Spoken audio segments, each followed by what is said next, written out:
যদি আপনি মনে করেন আপনি একটা মোবাইল, এই মোবাইল সেট, দেশটা একটা মোবাইল সেট, তাহলে কিন্তু সব সমস্যার সমাধান হয়ে যায়, আর কিচ্ছু লাগে না। সেটা কিরকম? আজকে মুসলিম জাতির জন্য সফটওয়্যার হলো পবিত্র কোরআন। সেই সফটওয়্যার কি আমরা নিজেদের মধ্যে ইনস্টল করতে পেরেছি পরিপূর্ণভাবে? 114টা সূরাকে কি ইনস্টল করতে পেরেছি? পারলেও যারা পেরেছে আবার ভাইরাস এসে সেটাকে উল্টাপাল্টা করে দেয়, ঠিক কিনা? সে ভাইরাস দূর করার জন্য কি আমরা অ্যান্টিভাইরাস কোন ইনস্টল করেছি? সেই অ্যান্টিভাইরাস কি 5 ওয়াক্ত নামাজ পড়া, রোজা করা, হজ করা, যাকাত করা, আল্লাহর জিকির করা, এর মাধ্যমে এগুলো হলো অ্যান্টিভাইরাস।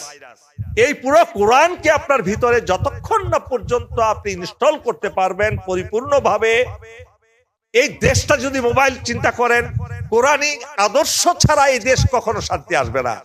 এখন যদি আপনি পাঁচমিশালি করে ফেলেন, কোরআনও ডাউনলোড করলেন, সেখানে গীতাকেও ঢুকাইলেন, বাইবেলকেও ঢুকাইলেন, আজ এনপি কি জানি বলে, কি জানি, ওই যে একটা মানে বিপরীত লিঙ্গের একই লিঙ্গের কি জানি, হ্যাঁ ওইটা ট্রান্সজেন্ডার, এটাও যদি ডাউনলোড করলেন, তাহলে কি ফাংশনাল হবে?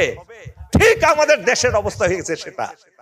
একই জিনিসে আমরা বহু কিছু লোড করে ফেলেছি।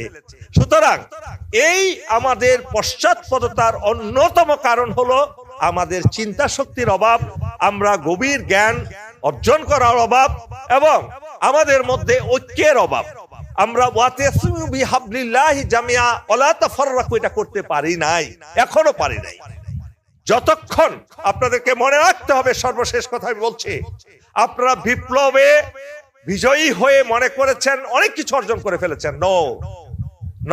No at all. একটু আগে কথা বলা হচ্ছিল আমাদের শ্রদ্ধেয় আলেমের সাথে, ওবায়দুল কাদের বিপ্লব সফল হওয়ার আগে একটা কথা বলেছিলেন যে যদি আমরা ক্ষমতাচ্যুত হই তাহলে আমাদের 10 থেকে 15 লক্ষ লোককে হত্যা করা হবে। মনে আছে আপনাদের? মনে আছে? কেন বলেছিলেন? উনি কিন্তু অনেক অভিজ্ঞ একজন রাজনীতিবিদ, শয়তানি রাজনীতিবিদ, অবশ্যই শয়তানের সবচেয়ে বড় চেলা।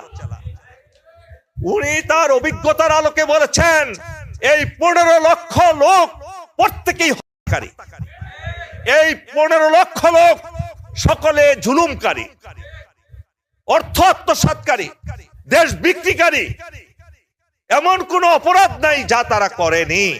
সেই অপরাধ